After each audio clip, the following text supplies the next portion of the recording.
15 acre நிலத்துக்கு இவ்வளவு பெரிய பூசணிக்காயை மறைக்க நினைச்சிருக்கிறாங்க. சுற்றுச்சூழல் அனுமதி ஜனவரி 20, 2025 கொடுத்துறாங்க. ஜனவரி 23, 2020 3 நாள்ல அனுமதி சிஎம்டிஏலேருந்து வந்துருது.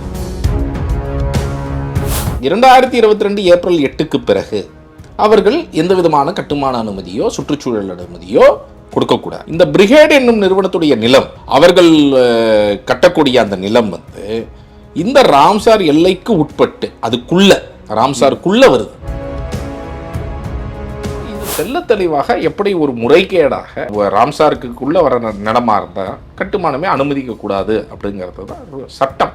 அப்படி இருந்தும் கூட இவ்வளவு 1650 வீடுகளுக்கு கொடுத்து இப்போ அவங்க ஃபவுண்டேஷன் போட ஆரம்பிச்சிருக்கிறாங்க. இந்த ராம்சார் நிலத்துக்குள் இது வருது அப்படிங்கிறத மறைச்சிடுறாங்க அறிக்கையிலேருந்து. ரெண்டாவது, எங்கள் நிலத்திற்கும் அவர்கள் நிலத்திற்கும் 65 மீட்டர் தொலைவில் உள்ளது. அடுத்தடுத்த சர்வே நம்பரு. ஒரு பக்கம் முதலமைச்சர் பெருமையோட நாங்கள் ராம்சாராகம் இது பண்ணிட்டோம், இனிமே அதை பாதுகாப்போம் ஒரு பக்கம் சொன்ன முதலமைச்சர், மறுபக்கம் அவரே புரிந்துணர்வு ஒப்பந்தம் போடுறாரு. 2000 கோடி இந்த உலக முதலீட்டாளர்கள் மாநாட்டில் இதை ஒரு 2000 கோடி முதலீடாக கணக்கு காமிச்சிருக்காங்க. எப்படி இருந்தாலும் நீங்க பாத்தீங்கன்னா நூற்றுக்கணக்கான கோடி ரூபாய் லஞ்சமோ இல்லை நீங்க சொல்ற மாதிரி பார்ட்னர்ஷிப்போ ஏதோ ஒரு வகையில் நூற்றுக்கணக்கான கோடி ரூபாய் பலன் இல்லாமல் இதை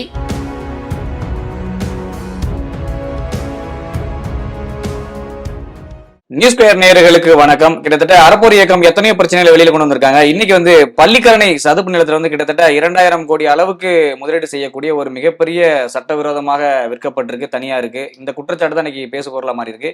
இது குறித்து பேசுவதற்கு நம்ம இன்னைக்கு இணைஞ்சிருக்கிறோம். அறப்போர் இயக்கத்தினுடைய ஒருங்கிணைப்பாளர் திரு அறப்போர் ஜெயராம் அவர்கள். சார் வணக்கம். வணக்கம். இந்த பள்ளிக்கரணை சதுப்பு நிலம் பாதுகாக்கப்பட்ட பகுதியாக தான் இருந்தது. ஆனால் இப்போதான் இப்போ முதல் முறை தான் ஆக்கிரமிக்கப்பட்டது போல எல்லாரும் பேசுறாங்க. ஏற்கனவே ஆக்கிரமிக்கப்பட்டு பல வருஷங்கள் ஆச்சு, அது முழுவதுமாவே கிட்டத்தட்ட மூடிட்டாங்க அப்படின்னு சொல்றாங்க. எந்த அளவுக்கு சார் அது ஆக்கிரமிக்கப்பட்டிருக்கு? சரி, பள்ளிக்கரணை சதுப்பு நிலத்தை பொறுத்த வரைக்கும் என்ன ஒட்டுமொத்தமாக, ஏன்னா பள்ளிக்கரணை கிராமம், அதற்கு பிறகு சோழிங்கநல்லூர், பெரும்பாக்கம், இந்த மாதிரி பல கிராமங்கள், பெருங்குடி, இந்த மாதிரி பல கிராமங்களுக்குள்ள ஃபுல்லாக பள்ளிக்கரணை சதுப்பு நிலம் வரும். கிட்டத்தட்ட 13,000 ஏக்கர் அளவுக்கு இருந்தது.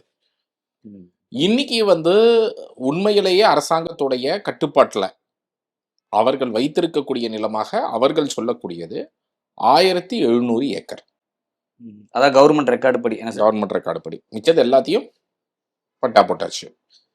இப்போ அரசாங்கம் என்ன சொல்றாங்கன்னா, இப்போ இது மிகப்பெரிய அளவில் இந்த மாதிரி முறைகேடு செய்து பட்டா போட்டதனால் இன்று என்ன நடந்திருக்கு அப்படின்னா, மிகப்பெரிய வெள்ள பாதிப்புக்கு பெரும்பாக்கம் இந்த பகுதிகள்லாம் வருது அப்படிங்கிறது நிறைய என்விரான்மெண்டலிஸ்ட் சொல்லியிருக்கிறாங்க, நிபுணர்கள் சொல்லியிருக்கிறாங்க. அதன் அடிப்படையில் அரசாங்கம் அதை ஒப்புக்கொண்டு நாங்கள் பள்ளிக்கரணை சதுப்பு நிலத்தை ஒரு பாதுகாக்கப்பட்ட நிலமாக நாங்கள் வைக்கப் போகிறோம். அப்போ எப்படி வைக்க போகிறோம் அப்படின்னு அவங்க முடிவு பண்ணியிருக்கிறாங்கன்னா, இந்த அரசாங்க கண்ட்ரோலில் இருக்கக்கூடிய 1700 ஏக்கர், மேலும் ஒரு 1300 ஏக்கர், அது தனியாரிடம் பட்டா போட்டு கொடுத்துருக்கலாம் முறைகேடாக, இல்லை அரசாங்கம் வேற ஏதாவது துறை வைத்திருக்கலாம், ஆனால் வேக்கண்டாக இருக்கும், எதுவும் கட்டுமானங்கள் நடந்திருக்காது. அது போன்ற நிலங்களையும் சேர்த்து, இந்த மாதிரி வேக்கண்டாக இருக்கக்கூடிய நிலங்கள் எல்லாத்தையும் சேர்த்து மொத்தம் 3081 ஏக்கர், கிட்டத்தட்ட 1247 ஹெக்டர் நிலத்தை அரசாங்கம் இது ராம்சார் தளமாக அறிவிக்கிறாங்க. இது அரசாங்கம் அறிவிப்பது கிடையாது. இது ராம்சார் என்பது இன்டர்நேஷனல், சர்வதேச அளவில் ஒரு ஒப்பந்தம், ஈரநிலங்களை பாதுகாப்பதற்காக. அப்ப அந்த ஈரநிலங்களை பாதுகாப்பதற்காக நம்ம மற்ற நாடுகளுடன் ஒப்பந்தம் போட்டிருக்கோம். இந்த மாதிரி 170 நாடுகள் அதுல மெம்பரா இருக்கிறாங்க ராம்சார்ல. ஸோ இதன்படி இந்த பள்ளிக்கரணை சதுப்பு நிலம் ஏப்ரல் 8, 2022 அன்று ஈரநிலமாக, ஒரு வெட்லேண்டாக ராம்சார் நிலம் என்று அறிவிக்கப்படுகிறது. அப்ப அறிவிச்சாச்சுன்னா அதோடைய அர்த்தம் என்ன? பாதுகாக்கப்படணும். அந்த 3080 ஏக்கருக்குள்ள எந்த விதமான கட்டுமானமும் செய்யக்கூடாதுங்கிறது மத்திய அரசாங்கம் இதுக்காகவே சட்டம் போட்டிருக்கிறாங்க. ஏன்னா பாதுகாக்கணும், அப்போ பாதுகாக்கிறதுக்கு ஒரு சட்டம் இருக்கணும்ல. அப்ப இந்திய அரசு அந்த ராம்சார் கன்வென்ஷன் படி இந்திய அரசு ஒரு சட்டம் போடுது, சட்ட விதிகளை பாஸ் பண்றாங்க. Wetland conservation and management rules 2017 அப்படின்னு சொல்லிட்டு, அதன்படி ராம்சார் நிலங்கள் ஈரநிலங்களாக இந்த சட்டத்தின் கீழே விதிகளுக்கு உட்பட்டது. ரொம்ப முக்கியமாக இதில் என்னென்னலாம் செய்யக்கூடாது என்பதுல இதில் எந்த விதமான கட்டுமானமும் செய்யக்கூடாது அப்படிங்கிறது பாயிண்டா இருக்கு. அப்போ அதோடைய அர்த்தம் என்ன? எந்த விதமான கட்டுமானமும் செய்யக்கூடாது என்றால் அரசு எந்த விதமான கட்டுமானத்திற்கும் அனுமதி கொடுக்கக்கூடாது. இந்த நிலங்களுக்கு, ராம்சார் நிலத்துக்கு உட்பட்ட பகுதி, அது அரசு கட்டிடமா இருந்தாலும் கொடுக்க கூடாது, தனியார் பேர்ல இருந்தாலும் கொடுக்க கூடாது. அது காலி நிலங்களாக மெயின்டைன் பண்ணாது. ஏன்னா தண்ணி தேங்குற பகுதி. ஈவன் இந்த இருக்கக்கூடிய பட்டா போட்டு தனியார் பேர்ல இருந்தால் கூட அது சதுப்பு நிலம் தான். ஏதோ ஒரு பாயிண்ட்ல முறைகேடாக அவர்கள் அதுக்கு பட்டா போட்டிருக்கிறாங்க. அதுதான் அதோடைய அர்த்தம். அது 10 வருஷம் முன்னாடி நடந்திருக்கலாம், 30 வருஷம் முன்னாடி நடந்திருக்கலாம், ஒவ்வொரு லேண்டும் ஒவ்வொரு பாயிண்ட் ஆஃப் டைம்ல நடந்திருக்கலாம். அது இம்மெட்டீரியல். ஸோ இதுதான் அரசாங்கம் சொல்லுது. அப்போ இதன்படி 2022 ஏப்ரல் 8க்கு பிறகு அவர்கள் எந்த விதமான கட்டுமான அனுமதியோ சுற்றுச்சூழல் அனுமதியோ கொடுக்கக்கூடாது. இந்த பிரிகேட் என்னும் நிறுவனத்துடைய நிலம், அவர்கள் கட்டக்கூடிய அந்த நிலம் இந்த ராம்சார் எல்லைக்கு உட்பட்டு அதுக்குள்ள ராம்சாருக்குள்ள வருது. சர்வே எண் 453, 495/2C, 496, 497, 498, 14.7 ஏக்கர் நிலம். இது ஒட்டுமொத்தமாக ஃபுல் 100% ஆஃப் திஸ் லேண்ட் ராம்சார்க்குள்ள வருது. இவர்கள், நீங்களோ நானோ சொல்லல அந்த ராம்சார்னு, அரசுதான் அவங்களோட தமிழ்நாடு இதற்காகவே இந்த ஈரநிலத்தை பாதுகாப்பதற்காகவே இந்த சட்டத்தின் கீழே தமிழ்நாடு ஸ்டேட் வெட்லேண்ட் அத்தாரிட்டி என்று ஒன்று உருவாக்கப்பட்டுள்ளது. சரி, இப்ப குறிப்பா அந்த தனியார் நிறுவனம் எங்களுக்கு ராம்சார் பகுதின்னு தெரிஞ்சும் அந்த இடத்துல அடுக்குமாடி கட்டடங்கள் கட்டுற அளவுக்கு அவங்களுக்கு என்ன சார் அவசியம் இருக்கு அந்த இடத்துல? சரி, அவங்க என்ன சொல்லுவாங்கன்னா, எங்க பேர்ல பட்டா இருக்கு, நாங்க கட்டணும் அப்படின்னு சொல்லி நான் அப்ளிகேஷன் கொடுக்குறேன்னு கொடுக்கலாம். இப்போ நீங்க ஒரு அவங்க பேர்ல பட்டா, இப்ப அவங்க பேர்ல பட்டா வைத்திருப்பதே அது ஒரு முறைகேடு. ஏன்னா இது பள்ளிக்கரணை சதுப்பு, இது பெரும்பாக்கம் ரிசர்வ் ஃபாரஸ்டோடைய லேண்டு. இப்ப இந்த சர்வேன்கள், நான் சொன்ன சர்வேன்கள் இருக்கு இல்லையா, இது எல்லாமே சதுப்பு நிலமாக இருந்த பகுதி தான். ஏதோ ஒரு பாயிண்ட்ல முறைகேடா ஒரு தாசில்தாருக்கு லஞ்சம் கொடுத்தா என்ன பண்ணுவாரு, நிறைய பட்டா நிலங்களா மாறிடும். சோ இதுதான் இதுல நடந்திருக்கு. சோ இவங்க கட்டுமான அனுமதிக்கு அப்ளை கூட பண்ணலாம். ஆனால் அரசு என்ன செய்யணும்? அரசு இந்த மாதிரி ஒரு அப்ளிகேஷன் வந்த உடனே முதல்ல சுற்றுச்சூழல் துறைக்கு அவங்க கேட்கறாங்க. எப்ப கேட்கறாங்க? ஜூலை 2022 அப்ளை பண்றாங்க. ஏப்ரல் 2022 இது ராம்சார் தலமாக அறிவிக்கப்பட்டு விட்டது. அப்ப ஜூலை 2022 இவங்க அப்ளை பண்ணும் போது சுற்றுச்சூழல் துறை என்ன சொல்லியிருக்கோம்னா, இல்லப்பா இது ராம்சார்க்குள்ள வருது, இதுக்கு எந்த விதமான சுற்றுச்சூழல் அனுமதியோ சிஎம்டிஏ இதுக்கு எந்த விதமான கட்டுமான அனுமதியோ கொடுக்க முடியாதுன்னு ரிஜெக்ட் பண்ணிருக்கோம். இப்படிதான் பண்ணணும். ஆனால் அந்த டேர்ம்ஸ் ஆஃப் ரெஃபரன்ஸை ஃபர்ஸ்ட் 2023 பிப்ரவரியில் அப்ரூவ் பண்றாங்க சுற்றுச்சூழல் துறை. அதற்கு பிறகு என்விரான்மெண்டல் கிளியரன்ஸ்க்கு சுற்றுச்சூழல் அனுமதிக்கு அப்ளை பண்றாங்க ஆகஸ்ட் 2023. அதை ஜனவரி 20, 2025 அன்று சுற்றுச்சூழல் துறை இந்தாங்க வச்சுக்கோங்கன்னு சுற்றுச்சூழல் அனுமதி கொடுக்குறாங்க. அது எப்படி கொடுக்குறாங்கன்னா, ஒரு பொய் அறிக்கையை தயாரித்து இந்த நிலமானது ராம்சார் அபட்டிங் ராம்சார் லேண்ட், ராம்சார் எல்லைக்கு வெளியே வருது, ஒட்டி வருது. ஆனா இல்ல, வெளியேதான் வருது. ராம்சார்னு சொல்றதுக்கு மனசு வரல அவங்களுக்கு. ராம்சார் ஒட்டி தான் இருக்குன்னு அப்படின்னு சொல்றாங்க. அதான் ராம்சாருக்கு வெளியே இருக்குன்னு சொல்லிடுறாங்க. புரியுதுங்களா? ராம்சாருக்குள்ள இருக்கக்கூடிய ஒரு நிலத்தை ராம்சாருக்கு வெளியே இருக்குன்னு பொய்யான அறிக்கையை தயார் செய்து அவங்க கொடுக்குறாங்க. ஏன்னா உள்ள இருந்தா கொடுக்க முடியாது. உள்ள இருந்தா நீங்க ஸ்ட்ரைட்டா ரிஜெக்ட் தான் பண்ணணும். வெளியே இருந்தாலும் நீங்க ரிஜெக்ட் தான் பண்ணணும். அந்த பேங்க்ல இருக்க முடியாது. ஏன்னா எதுனா சதுப்பு நிலம் தான். சதுப்பு நிலம், அதாவது அந்த சதுப்பு நிலத்தோடைய பேங்க்ல இருந்தாலும் கொடுக்க முடியாது. அதுக்கு என்ன பண்றாங்க? வனத்துறை வராங்க. வனத்துறை தான் இந்த தமிழ்நாடு ஸ்டேட் வெட்லேண்ட் அத்தாரிட்டிக்கு இன்சார்ஜ். அவங்க என்னதுன்னா, அவங்களுடைய லேண்டு தான் பிரிகேடோட லேண்டு ஒட்டி இருக்கு. ஃபாரஸ்ட் டிபார்ட்மெண்ட் 2 விஷயம் சொல்லிருக்கணும். ஒண்ணு என்னன்னா, எங்க லேண்டு ஒட்டி இருக்கிற லேண்டு தான் அவங்களுக்கு, சோ அனுமதி கொடுக்க முடியாதுன்னு அப்படி சொல்லியிருக்கணும். இன்னொன்னு, அவங்க லேண்டு ராம்சார்க்குள்ளேயே வருது, அப்ப அனுமதி கொடுக்கும், அதுக்கானாலேயே அனுமதி கொடுக்க முடியாது. இந்த 2 பாயிண்ட் சொல்லியிருக்கணும். இதுதான் ஒரு நேர்மையான வனத்துறை அதிகாரி ஆய்வு பண்ணியிருந்தாருன்னா இதான் சொல்லியிருக்கணும். ஆனால் ஊழல் பண்ணணும் அப்படிங்கிறதுக்கான ஒரு அதிகாரி என்ன பண்றாங்க? ஒரு அறிக்கை கொடுக்குறாங்க. அவங்க என்ன அறிக்கை கொடுக்குறாங்கன்னா, இந்த ராம்சார் நிலத்துக்குள் இது வருது அப்படிங்கிறத மறைச்சிடுறாங்க அறிக்கையிலிருந்து. 2வது, எங்கள் நிலத்திற்கும் அவர்கள் நிலத்திற்கும் 65 மீட்டர் தொலைவில் உள்ளது. அடுத்தடுத்த சர்வே நம்பரு, இதோடைய பார்டர்ல இவங்க பார்டர்ல அவங்க லேண்ட் இருக்கு. வரப்புன்றது ஒண்ணுதானே ரெண்டுக்கு. அதை எப்படி 65 சென்டிமீட்டர்? யாராவது மீட்டர் அது எப்படி 0 மீட்டர்னு கொடுக்க வேண்டியது?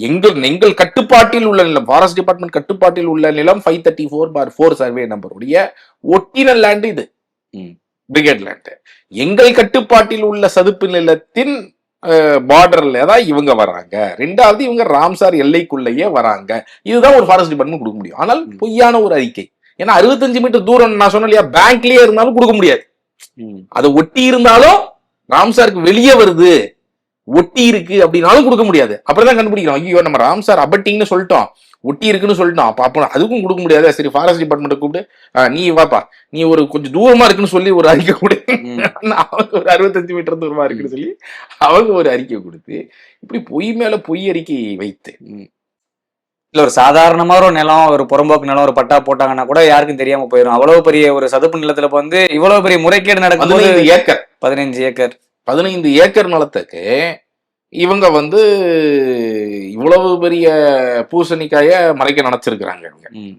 அதுதான் ட்ரை பண்ணியிருக்கிறாங்க. இப்ப இதை வந்து இவங்க தப்பா அனுமதி கொடுத்துடுறாங்க. சுற்றுச்சூழல் அனுமதி ஜனவரி 20, 2025 கொடுத்துறாங்க. ஜனவரி 23, 2020 3 நாள்ல என்விரான்மெண்டல் கிளியரன்ஸ் வாங்கின உடனே இவங்க போய் சிஎம்டில சப்மிட் பண்ணணும். அதை கட்டுமான அனுமதிக்கு நீங்க யோசிச்சு பாருங்க. 20ஆம் தேதி கொடுத்திருக்காங்க, 21ஆம் தேதி தான் இவங்க போய் சப்மிட் பண்ணிருப்பாங்க.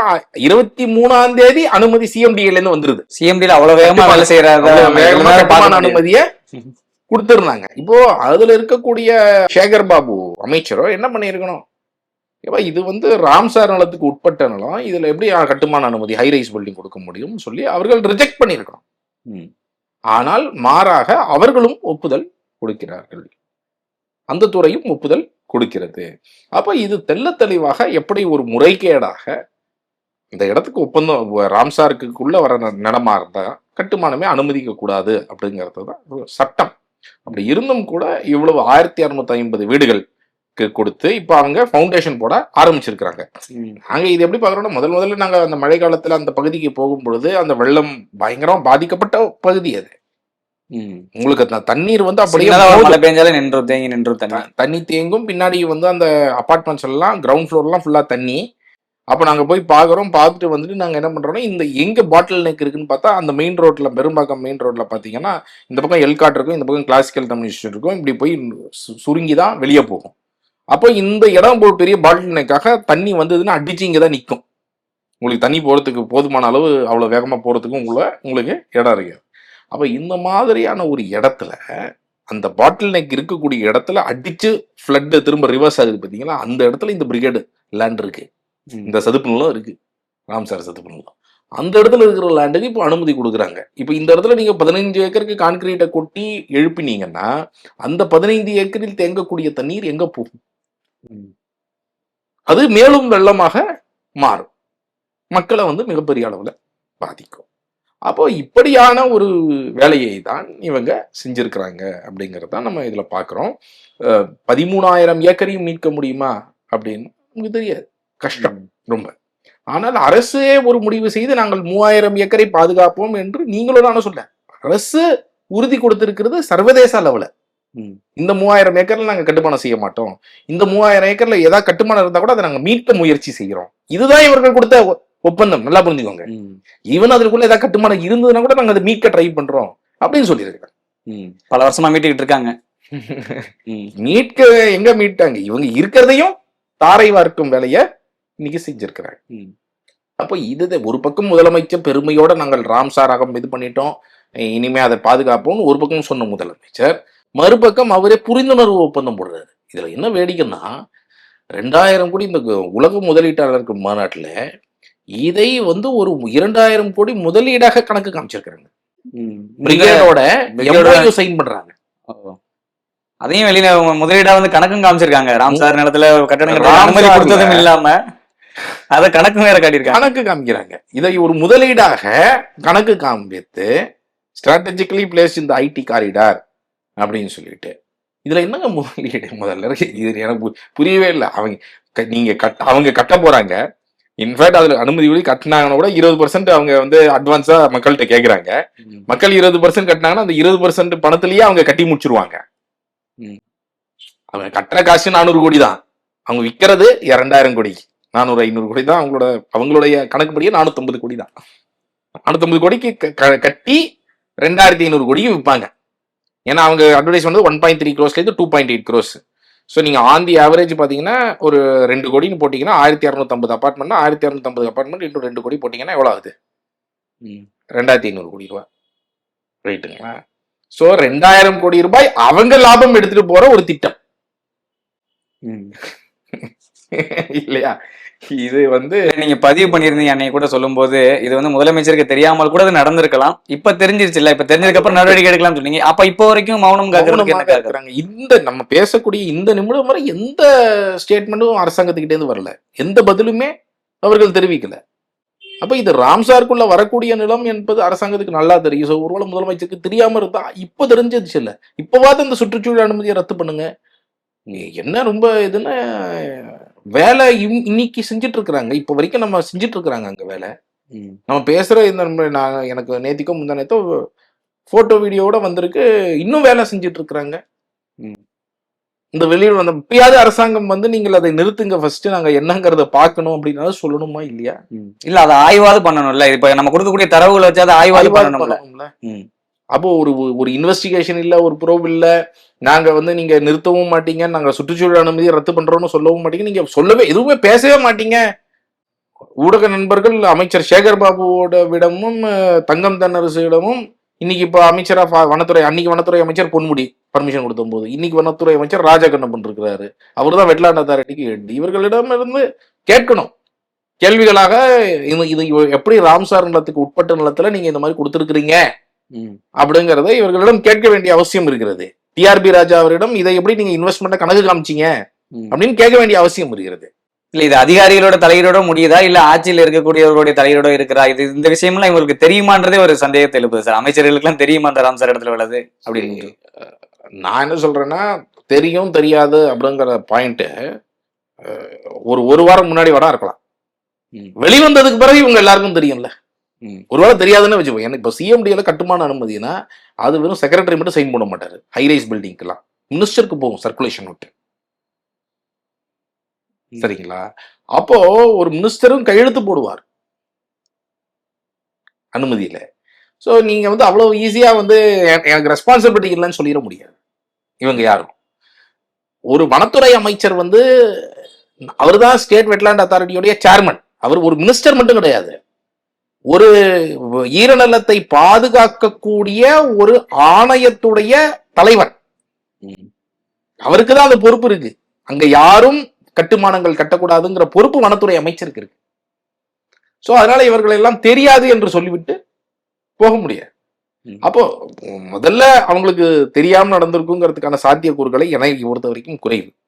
ஒருவேளை அந்த பெனிஃபிட் ஆஃப் டவுட்டை கொடுப்போம், சரி தெரியாம நடந்துருச்சுன்னு ஒரு பெனிஃபிட் ஆஃப் டவுட்டை கொடுத்தாங்க, அவர்களுக்கு தெரிஞ்சிருச்சு. இப்போ ஒரு 4-5 நாட்கள் முன்னாடி உங்களுக்கு தெரிஞ்சிருச்சு வெளியிட்ட உடனே, இப்பவாது அந்த நடவடிக்கை எடுக்கணுமா இல்லையா? அதுதான் எங்க இல்ல இதே நிறுவனம் வந்து வேற பகுதியில இது மாதிரியான வேலைகள்ல தான் ஈடுபட்டிருக்காங்கன்றதும் விசாரணையில தெரியுமா சார்? இவங்க குறிப்பிட்டு இந்த மாதிரியான ராம்சார் பகுதியில தான் அவங்க குறி வைக்கிறாங்களா இல்ல பிற இடங்கள்லயும் இந்த மாதிரி சட்டவிரோதமா பண்ணிருக்காங்களான்றது அதெல்லாம் நமக்கு தெரியாது. நம்மளுடைய நோக்கமும் இந்த ஒரு நிறுவனமோ இல்ல இந்த ஒரு இதுவோ கிடையாது. நம்மளுடைய நோக்கம் என்ன? பள்ளிக்கரணை சதுப்பு நிலம் பாதுகாக்கப்பட வேண்டும். அப்போ அதுல வந்து நாம இதை எப்படி பாக்குறோம்? நாங்க அந்த ஏரியால போறோம், இந்த வெள்ள பாதிப்பை பாக்குறோம், யாரோ ஒருத்தர் திடீர்னு ப்ளூ ஷீட் எழுப்புறாங்க. என்னடா யாரோ ஒருத்தர் ப்ளூ ஷீட் எழுப்பி இருக்கிறாங்க என்ன அப்படிங்கறத நம்ம அதுக்கு பிறகுதான் வந்து இது என்ன சர்வே நம்பர்ல வருது, எப்படி இதை சதுப்பு நிலத்துல போய் ப்ளூ ஷீட் எழுப்புறாங்க அப்படின்னு பார்க்கும் பொழுதுதான் இந்த விஷயங்கள் நமக்கு தெரிய வருது. இயக்கம் இதை வெளியில கொண்டு வரலன்னா யாருக்குமே தெரிஞ்சிருக்காது. கட்டணம் கட்டினதுக்கு அப்புறம் தான் அதை பார்த்திருப்பாங்க அந்த இதையும். ஸோ அதனால நாம வந்து என்ன கேட்கிறோம்னா, அரசாங்கத்திட்ட கேட்கிறோம், இந்த கடந்த 2 ஆண்டுகள் இது போல ஒருவேளை வேற யாருக்கெல்லாம் நீங்க ராம்சார் நிலத்துக்குள்ள யாருக்காவது அனுமதி கொடுத்திருந்தீங்கன்னா அதை ரத்து பண்ணணும். ஏப்ரல் 8, 2022க்கு முன்பு வரை அது பாதுகாக்கப்பட்ட நிலமாக நீங்க அறிவிக்கலாம். ஆனால் ஏப்ரல் 8, 2022 அன்னைக்கு நீங்க அறிவிச்சிட்டீங்க. அன்று முதல் நீங்க ராம்சார் எல்லைக்குள்ள எந்த நிலத்திற்கும் கட்டுமான அனுமதி கொடுக்க முடியாது. இதுதான் சட்டம். அப்ப அன்றிலிருந்து இன்று வரை வேறு ஏதாவது ராம்சார் எல்லைக்கு உட்பட்ட நிலங்களுக்கு கொடுத்திருந்தீங்கன்னா நீங்க அதையும் ரத்து பண்ணணும் அப்படிங்கறத நம்ம கேட்டிருக்கிறோம். இப்ப விதிகளை மீறி பண்ணிட்டாங்க, இதுல ராம்சார் தலையிட்டு வந்து அவங்க நடவடிக்கை எடுக்கிறதுக்கு வாய்ப்பு இருக்கா சார்? இருக்கு. இன்ஃபேக்ட் நம்ம கூட அது ராம்சாருக்கு தான் அடுத்தது புகார் கொடுக்கணும்னு நினைக்கிறேன். நம்ம இது அரசாங்கத்திட்ட கொடுத்துட்டு இருக்கிறோம். ஸோ ராம்சார் அப்படிங்கிறது ஒரு பாதுகாக்கப்பட்ட ஒரு நிலமாக இவங்க அறிவிச்சிருக்கிறாங்க. ஸோ நம்ம ஃபர்ஸ்ட் எங்களை பொறுத்தவரை நாங்க அந்த ஆப்பர்ச்சுனிட்டியை முதலமைச்சருக்கு கொடுக்கணும். நம்ம முதலமைச்சர் அவர்கள் வந்து இதன் மீது நடவடிக்கை எடுத்து இதை ரத்து பண்ணணும். இவர் ரத்து செய்யவில்லை என்றால் அடுத்தது நம்ம வந்து அதற்கு வேற என்னெல்லாம் ஆப்ஷன்ஸ் இருக்கு, நீதிமன்ற ஆப்ஷன் இருக்கு, இந்த மாதிரி ராம்சாருக்கு போவது, இந்த மாதிரி பல ஆப்ஷன்ஸ் அடுத்தது கட்டமாக நம்ம யோசிக்கணும். நிச்சயமா சார். நீதிமன்றத்துக்கு போகும்போது நிறைய இன்னும் பல திடுக்கிடக்கூடிய தகவல்கள்லாம் வெளியே வரும்னு நினைக்கிறோம். எங்களோட இணைந்து விரிவான தகவலை கொடுத்ததுக்கு நன்றி சார். நன்றி.